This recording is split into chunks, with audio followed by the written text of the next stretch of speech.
Bonjour, bienvenue à la capsule sur les semis. Donc, je m'appelle Elisa Laroche, des Serres de Clara. On est en direct de la C3R pour le projet de ma boîte à jardinier à mon assiette. Donc, tout d'abord, on va parler de l'humidification du terreau.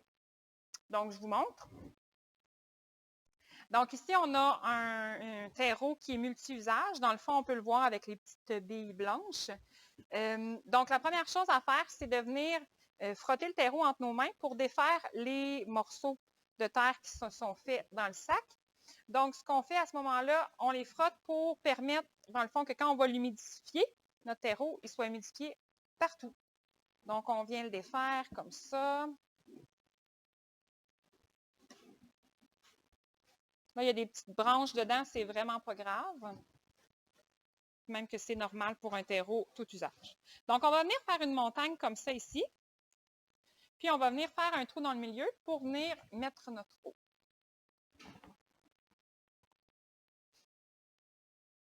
Donc, il vaut mieux y aller par étapes au lieu d'en mettre généreusement parce que, ça peut se mettre à couler sur les côtés. Puis, deuxièmement, ce qu'on veut, c'est ne pas avoir trop d'eau. Je vais vous montrer tantôt, là. Donc là, on refait l'étape de la montagne avec le trou dans le milieu. Je remets de l'eau.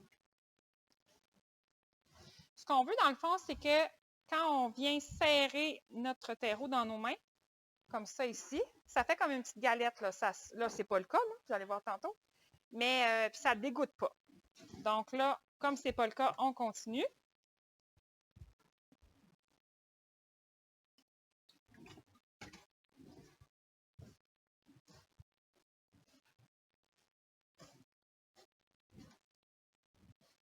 Quand vous voyez que ça commence à faire des petites boulettes, là, des petits morceaux humidifiés de terre, vous pouvez déjà commencer à regarder est-ce que ça fait une boulette ou pas. Là, on est proche, mais on n'est pas encore tout à fait là. Bon, encore une fois, on fait notre montagne, notre trou à l'intérieur. On rajoute un peu d'eau.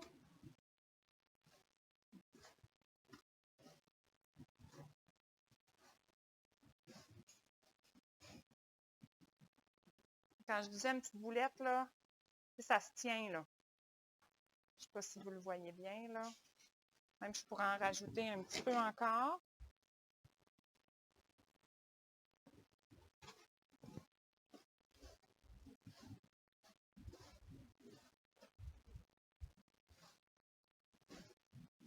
On vient gratter bien comme il faut en dessous parce que des fois, ça fait une galette pour éviter d'avoir une galette en dessous qui est très, très, très humidifiée, puis le reste moins.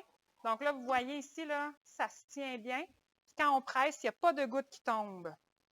Donc là, on aurait une bonne humidité de terreau. Je vais vous montrer si jamais vous avez trop d'eau dans votre terreau. Donc là, je rajoute de l'eau juste pour vous montrer quand il y a un excédent. Là. Donc, regardez, quand il y a trop, j'en ai pas rajouté beaucoup, là, puis ça dégoûte vraiment beaucoup. Donc, à ce moment-là, quand il y a trop d'eau, on vient ajouter du terreau sec pour arriver à une bonne humidité de retour. Donc, là, je vais reprendre l'entièreté du terreau de tantôt.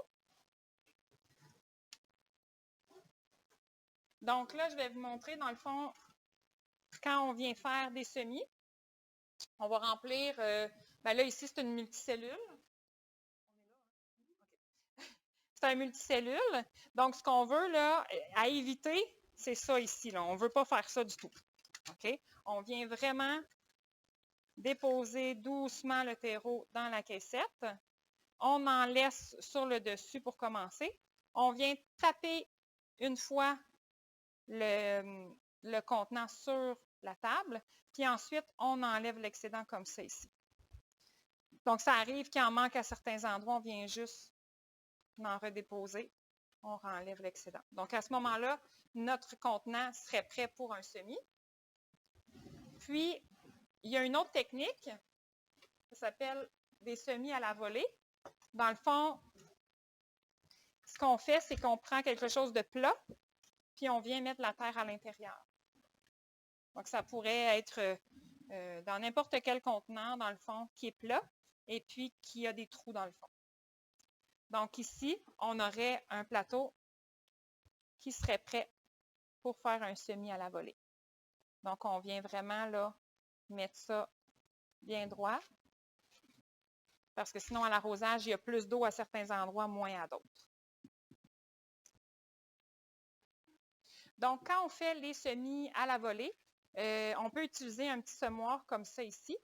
Dans le fond, c'est qu'on choisit la grandeur du trou. C'est plus facile quand on est moins habitué. Sinon, on peut y aller avec une petite enveloppe ou comment on est confortable, dans le fond. Donc, quand on sème à la volée, l'essentiel, c'est de répartir les semences sur la surface.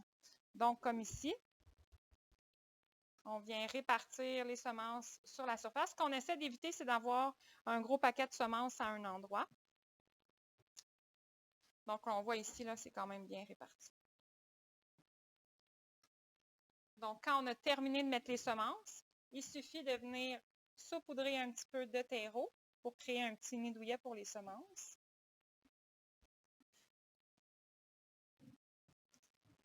Comme ça ici. Donc, voici pour le semis à la volée. Donc, quand on fait des semis en caissette, on va mettre la semence ou les semences dans le centre.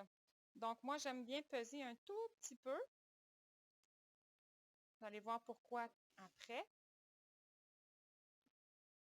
Donc, on vient mettre nos semences le plus dans le centre possible.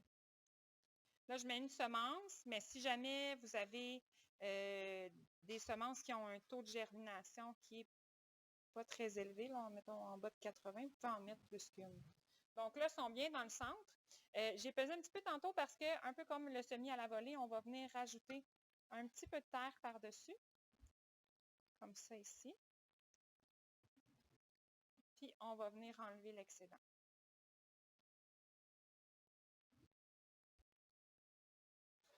Comme ça ici. Donc là, on serait rendu à l'arrosage, mais avant, je veux juste vous dire que généralement, la profondeur, c'est à peu près 3 fois l'épaisseur de la semence. Quand vous pesez, là, vous pouvez regarder l'épaisseur de votre semence. Donc, je vais vous montrer pour l'arrosage.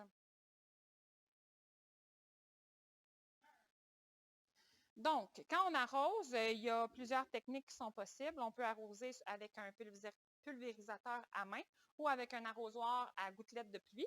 Donc, ici, on est avec le pulvérisateur. On va juste venir arroser. On ne veut pas que ce soit très proche parce que sinon, ça pourrait tasser les semences. Donc, on se met à une bonne distance, puis on vient arroser comme ça ici les cellules.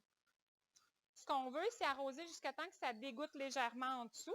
Ce que ça indique, c'est qu'il y a de l'humidité jusque dans le fond. Donc, avec le pulvérisateur, c'est un petit peu plus long. Donc, on vient regarder.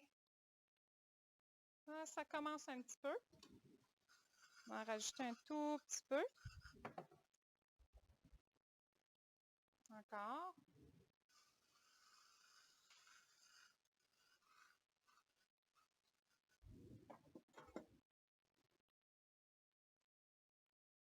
Donc là, ça dégoûte, fait que ça serait bon pour la caissette. Pour ce qui est du vrac à la volée, je vais utiliser l'arrosoir à gouttes de pluie. Dans le fond, ce qu'on veut, c'est bien humidifier. Moi, souvent, ce que je dis, là, c'est que ça brille, comme ça fait briller le terreau un petit peu. Donc, encore une fois, ce qu'on veut, c'est qu'il y ait des petites gouttelettes qui se forment en dessous. Quand ça dégoûte, c'est que c'est bien humide. Donc, la dernière chose à faire quand on fait des semis, c'est de bien identifier nos caissettes ou nos pots. Parce qu'en fait, quand c'est pas sorti encore, puis même quand ça sort, ça se ressemble drôlement. Donc, on vient identifier ce qui est écrit sur notre sachet de semences. Donc, par exemple, si on fait de la laitue Boston, on va marquer laitue Boston, on va marquer notre date. Puis, là, à la maison, on n'est pas obligé de dire qui l'a fait parce que ça va être vous. Mais en fait, quand on marque la date, ça nous aide à regarder quand est-ce que c'est supposé germer. Donc, on vérifie sur nos enveloppes, puis on a un moment approximatif au lieu d'être déçu parce que ça ne va pas lever encore. Donc, voilà pour la capsule sur les semis. Et puis, en espérant que ça vous a donné un coup de pouce. Donc, on se reparle à la prochaine capsule où on va parler du repiquage et de l'entretien des semis. Donc, à la prochaine!